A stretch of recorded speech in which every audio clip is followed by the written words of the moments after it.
Congratulations, today is your day. You're off to great places, you're off and away. You have brains in your head, you have feet in your shoes, you can steer yourself in any direction you choose. You're all on your own and you know what you know, and you are the guys who will decide where to go. With your head full of brains and your shoes full of feet, you're too smart to go down any not so good street. Out there things can happen and frequently do to people as brainy and footsy as you. And when things start to happen, don't worry, don't stew. Just go right along, you'll start happening too. Oh, the places you'll go. And you will succeed, yes you will indeed. 98.75% guaranteed. You will move mountains, so be your name Penny or Lauren or Pim or Art, Jane, Dave, Donna or Emma or Dan. You're off to great places. Today is your day. Your mountain is waiting, so get on your way.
We have a glorious day and a sublime setting, especially for superlatives. My name is Roger Paget, and I have the high honor of being invited by my friends Jane and Art and Noah and Maddie to help celebrate this lovely occasion. These robes that I have been commanded to wear, by a little stretch of the imagination, may symbolize a crossing of the Atlantic and even a gathering of continents, because they originate in China, where literati in many ranks were categorized by the robes they wore. And Marco Polo and a few of his predecessors brought them back from China to Europe, and Roger of Sicily adopted them to his uses.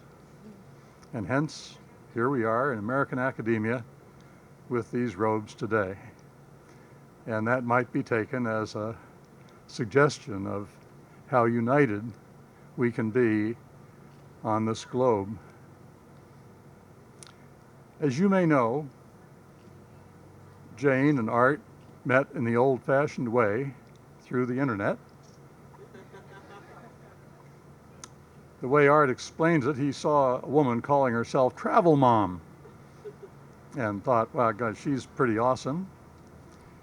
And besides being so pretty, her core values were being a mom and traveling. He sent her a wink, sort of an internet flirt. But minutes later, he said to himself, that's not enough. So he sent her an email directly, and she responded. After a few more exchanges, they agreed to meet. Jane had a rule, though. First dates, coffee only, no longer than an hour. But we know ours. It expanded to dinner, and in the end, that first meeting was 7 hours in length. So here we are. We are tuning in, so to speak, on a universal validation, a wedding, to signify a unification, a gathering, a blending. Obviously, with time, their relationship thrived, and hence we're here today. Dave, would you step up, please?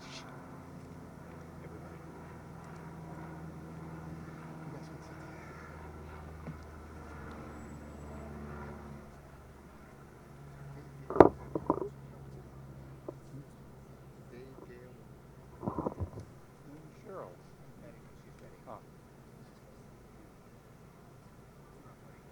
Hi, I'm Dave Simpson, and I'm a friend of Art's back from the Duke days.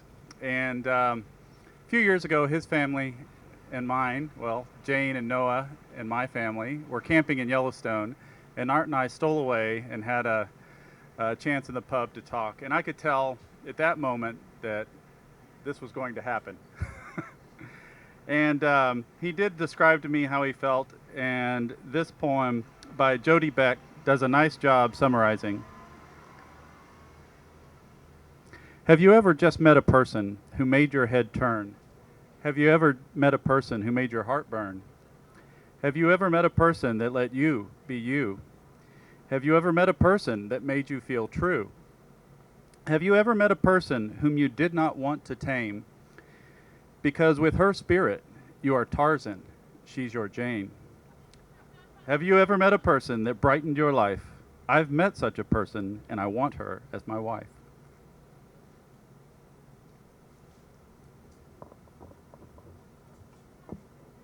Hi, I'm Gail Burns. I'm Art's sister. Come here today from Michigan for this joyous occasion. You know, when Art decided that he wanted Jane to be his wife and was going to make the question official, he, of course, wrote down every line of his proposal, probably in his journal. But with the assistance of Dave and Betty, Jane's parents, and of course Noah, on Christmas Day last, Art made his presentation to Jane. And it went like this. Because you have made me a better man. I didn't think it would be this emotional. Forward. Because you have made me a better man, because you have made me a father, because you live life with incredible relish, because you have values and you live up to them, because you would have made my parents happy, because you're the second best mother I know, because you put HP sauce on your breakfast, because you have a lovely body and let me play with it. Because we like each other's friends, because you strive to keep us healthy, because you love to travel, because you cried in Zimbabwe, because we make an incredible team, because I love your whole family and want to be part of it, because you can't say remunerate, because you're becoming a Duke fan, because I want to spend my life with you, and because you have suffered my losses and given me a new family. Because of these things, I'm asking, would you be my wife?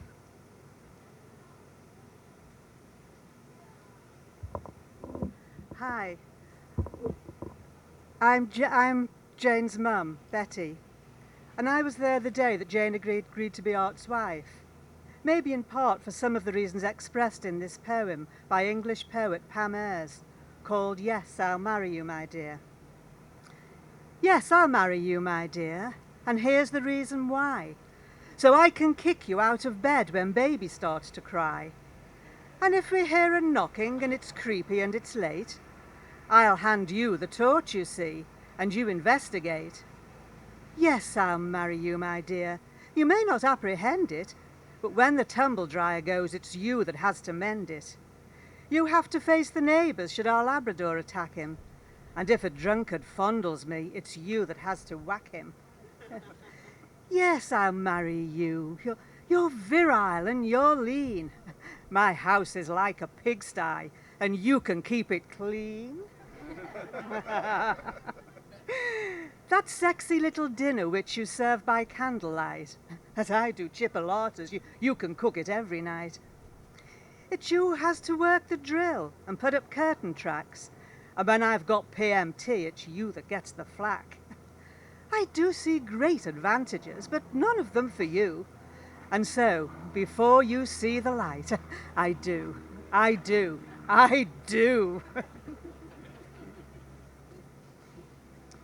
Hi, my name is Sharon Brackelmans, and I also have known Art from Duke for 29 years. He was my teacher and then my friend, and I suppose he's still my teacher and definitely my friend.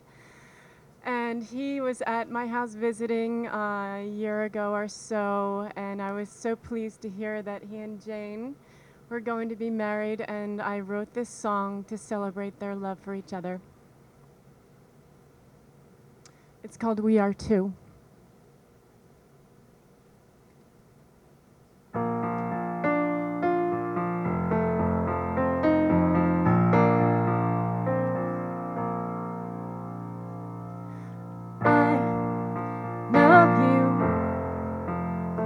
You show me how to love you while I love myself too. Are stronger to remember longer what it was like back then. And what it's like today, and what it will be like when you look into my eyes and say, it's gray, the sky, you tell me. These rain clouds cry, they overwhelm me. But I say it's just passing weather. We can make it through together. Through the storm, day by day, just like I promised you when you heard me say I do, I will, I love you.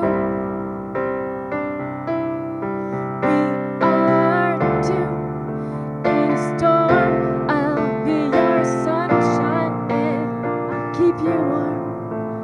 Look in my eyes, and you'll see that I still do.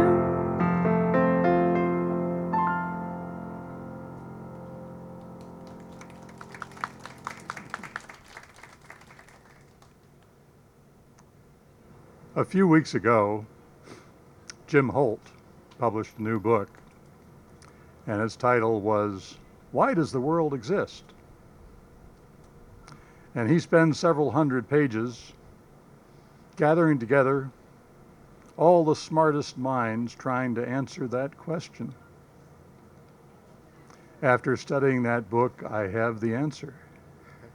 I feel entirely confident relative to what I've just read in saying that the world exists to give unlimited license to the romantic imagination.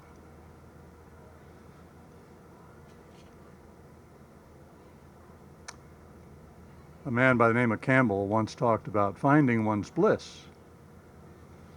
And that seemed to my wife and to me a wonderful description of what happened to us. Campbell often referred to Schopenhauer, who was a great pessimist but who identified as the most distinguishing human characteristic the capacity for empathy, the capacity to put oneself in somebody else's shoes, and to know that somebody else could put herself or himself in your shoes. Weddings are one of the great milestones, obviously, of life. They are a time for remembering those who came before us and for connecting us to that universe of people, after all, who get married in many, many different ways. But one could almost say that it's programmed into us genetically as much as biology might resist that thought. Jane's mother is here to celebrate this wedding with us. Jane's father, Brian, and Art's parents, Art and Margaret, have passed away. In honor of them, we'd like to read a passage that Art's father wrote in his memoirs about meeting and marrying his wife. Lynn and Heather?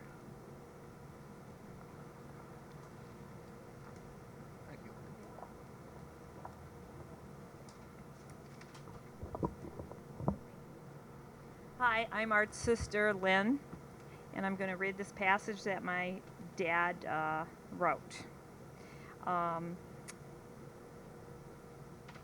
So these are my father's words. Now I'm going to tell you the story of how I met Marge. It was the luckiest day I ever had. We were all working at the Michigan Chandelier Company. During lunchtime, some of the guys came back and they were bragging about the pretty girl working at the candy counter at the 5 and 10 around the corner. Everybody that came in said the same thing, so I decided I would walk over there because I liked candy and I'd see what was going on. Well, she was just as pretty as they said she was. So our mom and dad dated for a while, and then he enlisted in the Air Force during World War II, and his story continues. Now I'm going to tell you the story of how I talked Marge into running away with me and getting married. We went down to the Union Depot, and we were going to see me off on a train. I was heading back to Atlantic City by myself. Well, Marge didn't have any parents, and I didn't have any parents, and when we got down to the depot, I said to Marge, "Geez, looks like we're all alone. Nobody really cares too much either way. Why don't we just take off and get married?" And she said, "Good idea," and we did it that way. And so my dad continued in his memoirs by saying, "Now I've told you everything that has happened to me over the past 50 years. And I'll tell you this, the marriage to Marge is the happiest thing that happened in my life. I've had many things happen to me, but that is the happiest. I'm looking forward to 50 more years of stories that I can tell you. And if after 50 more years I have to buy Marge a new wedding ring, I'll be glad to do that too."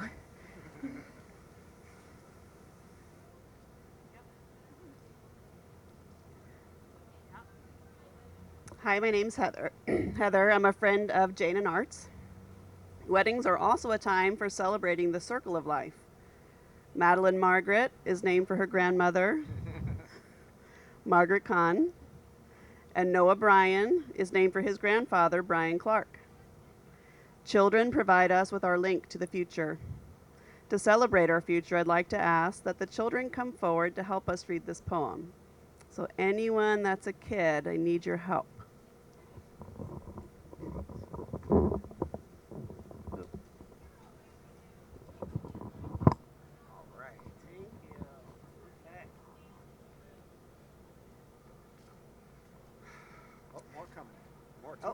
Two more, great. Come on up. Thank you, Sean. This is an extract from the book called I Love You Forever by Robert Munch. It talks about the love of a mother and a child. A mother held her new baby and very slowly rocked him back and forth, back and forth, back and forth. And while she held him, she sang, "I'll love you forever, I'll like you for always, as long as I'm living, my baby you'll be." The little boy grew. He grew and he grew and he grew. He grew until he was 10 years old, and he never wanted to come in for dinner. He never wanted to take a bath. When Grandma visited, he always said bad words. Sometimes his mother wanted to sell him to the zoo. But at nighttime, when he was asleep, the mother quietly opened the door to his room, crawled across the floor, and looked up over the side of his bed. If he was really asleep, she picked up that 9-year-old boy and rocked him back and forth, back and forth, back and forth. And while she rocked him, she sang, I'll love you forever, I'll like you for always, as long as I'm living, my baby you'll be. Well, the boy grew. He grew and grew and he grew. He grew until he was a teenager. He had strange friends and he wore strange clothes and he listened to strange music. Sometimes the mother felt like she was in a zoo. But at nighttime, when that teenager was asleep, the mother opened the door to his room, crawled across the floor, and looked up over the side of his bed. If he was really asleep, she picked up that great big boy and rocked him back and forth, back and forth, back and forth. And while she rocked him, she sang, I'll love you forever, I'll like you for always, as long as I'm living, my baby you'll be. Well, that mother, she got older. She got older and older and older. One day, she called up her son and said, you better come see me because I'm very old and sick. So her son came to her. When he came in the door, she tried to sing the song, and she sang, I'll love you forever, I'll like you for always. But she couldn't finish because she was too old and sick. The son went to his mother. He picked her up and he rocked her back and forth, back and forth, back and forth. And he sang the song, I'll love you forever, I'll like you for always, as long as you're living, my mommy you'll be.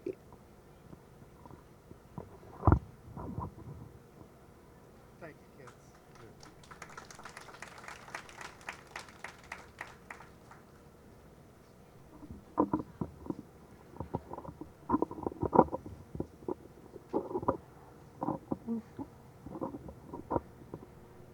Did this yesterday, but it's not working. There we are. That's it.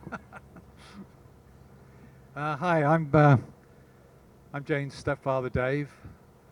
The theatre's always been an important part of Jane and Art's life together. And the first weekend they had away was actually at the Oregon Shakespeare Festival in Ashland. And they went there virtually every year after that. In fact, Madeline was conceived there exactly a year ago. So she's a Shakespeare baby. They wanted to incorporate a little bit of Shakespeare into the wedding ceremony. So they chose this famous love sonnet, which is number 116. Let me not to the marriage of true minds admit impediments. Love is not love which alters when it alteration finds, or bends with the remover to remove. Oh no, it is an ever-fixed mark that looks on tempests and is not shaken. It is the star to every wandering bark, whose worth's unknown, although his height be taken. Love's not time's fool, though rosy lips and cheeks within his bending sickle's compass come. Love alters not with his brief hours and weeks, but bears it out even to the edge of doom. If this be error, and upon me proved, I never writ, nor no man ever loved.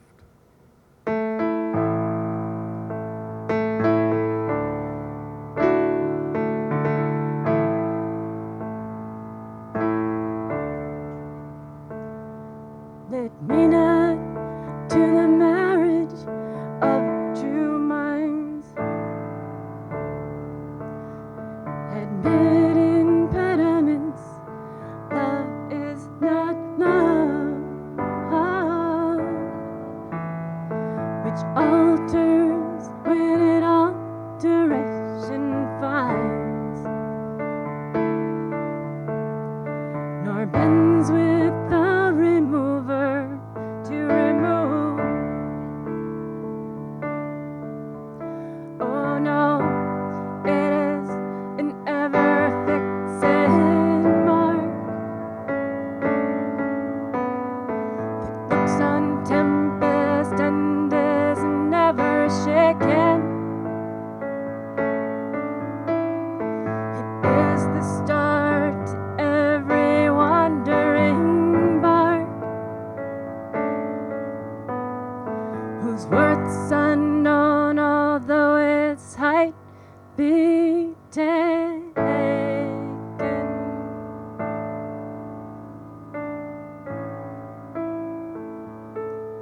Love's not time's full, the rosy lips and cheeks. In its bended sickle compass comes. Love alters not with its brief hours and weeks, but bears it out even to the edge of doom. If this be error and upon me proved, I never it nor no man ever loved.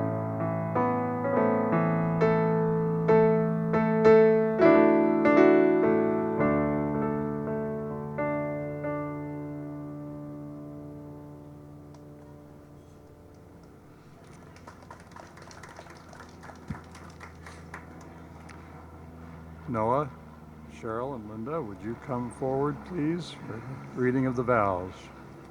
Here we go.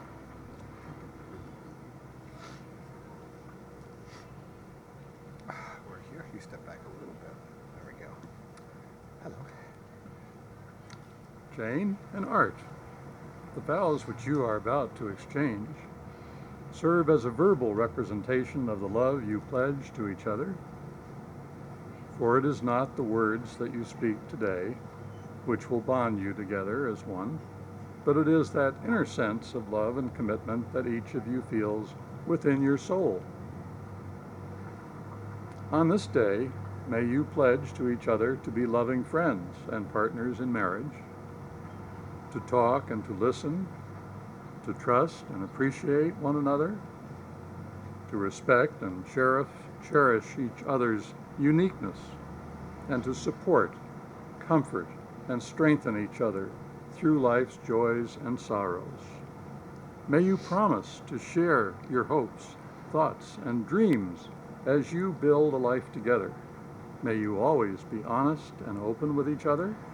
May your home be forever filled with faith, peace, happiness, and love.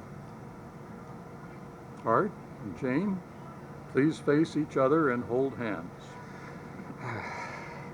Art, do you take Jane to be your lawful wedded wife, to have and to hold from this day forward, for richer or poorer, in sickness and in health, to love and to cherish, forsaking all others until death do you part?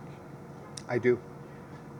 Jane, do you take Art to be your lawful wedded husband, to have and to hold from this day forward, for richer or poorer, in sickness and in health, to love and to cherish, forsaking all others, until death do you part?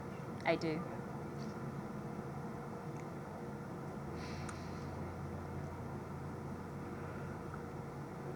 The wedding ring is the outward and visible sign of an inward and spiritual bond. The circles are just like love. There is no beginning and no end. You give each other these rings as a sign of your love, trust, respect, faithfulness, and devotion. May these rings ever serve as a reminder of the vows you take here today. Art, repeat after me.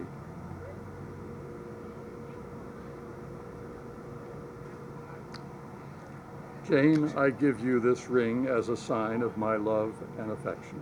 Jane, I give you this ring as a sign of my love and affection.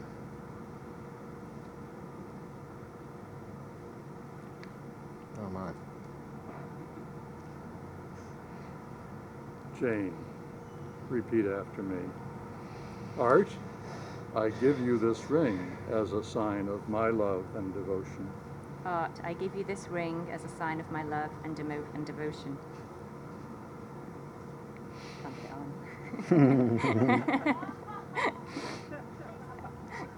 Art, will you repeat after me? All that I am and all that I have, All that I am and all that I have, I offer to you, Jane, in love and in joy. I offer to you, Jane, in love and in joy. I take you, Jane, to be my wife. I take you, Jane, to be my wife. From this day forward, I will be your husband and best friend. From this day forward, I will be your husband and best friend. I will love and comfort you, I will love and comfort you, hold you close, hold you close, prize you above all others, prize you above all others, and remain faithful to you all the days of our lives. and remain faithful to you all the days of our lives. And Jane, all that I am and all that I have, All that I am and all that I have, I offer to you, Art, I offer to you, Art, in love and in joy. in love and in joy. I take you, Art, I take you, Art, to be my husband. to be my husband. From this day forward, I will be your wife From this day forward, I will be your wife and best friend. and best friend. I will love and comfort you, I will love and comfort you, hold you close, hold you close, prize you above all others, prize you above all others, and remain faithful to you and remain faithful to you all the days of our lives. all the days of our lives. Jane and Art, now that you have joined yourselves in holy matrimony, may you always draw upon the faith, courage, and love of each other to assist you in fulfilling the commitment you have made today. Now that you have pledged yourselves to each other in the presence of your family and friends, and having declared the same by giving and receiving of rings, by virtue of the authority vested in me, I now pronounce you husband and wife. You may embrace. That's good. Wow. Only took 6 years. Before we conclude, Jane and Art have a few announcements. Immediately after the ceremony, we are going to take a group photograph, and we'd like everyone to join us at the other end of the garden. After the photos, we shall reset this area. I encourage you to gather in front of the house over there. And while you are there, we invite you to leave a note for Jane and Art by signing one of the picture frames that are located there. We shall be serving punch and appetizers starting at 2 o'clock. Our bar and dinner buffet will start at 3:30. In the meantime, if you'd like a drink, you can go to any of the pubs on the property and bring the drink back here. Would the congregation please stand for a blessing?